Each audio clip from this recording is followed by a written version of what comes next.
Qui dit dimanche dit que j'ai envie de ralentir le rythme et aujourd'hui si je vous faisais une petite mise à jour sur notre expatriation en Thaïlande parce que ça fait 9 mois que l'on vit sur Phuket. Je trouve que sincèrement partir de son pays natal pour aller vivre ailleurs et entièrement tout quitter, après ça tu peux tout faire. Et il y en a plein, ils me disent ouais mais, et moi la première au début c'est en mode mais ça me semble être un truc de dingue de partir vivre à l'étranger. Alors vraiment j'ai juste un seul conseil à vous donner si vous souhaitez partir à l'étranger, regardez déjà juste les visas. T'as peut-être des pays qui t'intéressent mais tu correspondras pas du tout à leur visa. Après en soi une fois que tu as le visa c'est part du principe que c'est comme si tu allais faire un voyage d'une semaine ou deux sur place.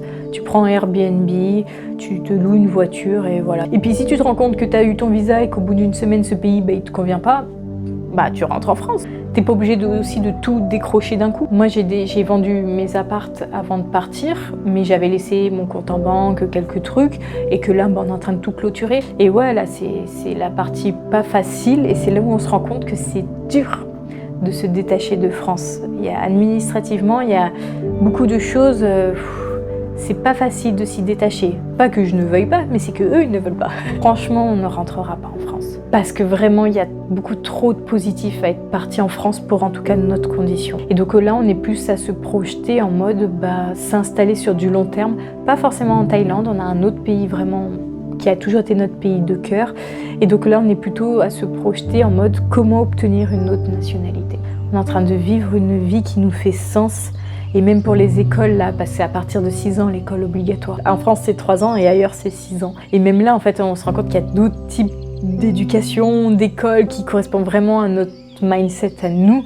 On a plutôt un mindset d'entrepreneur avec Guillaume et je pense que entreprendre, oser faire les choses par lui-même, ça sera que bénéfique pour lui dans son avenir. Et il y a des choses, il y a des écoles qui nous proposent ça.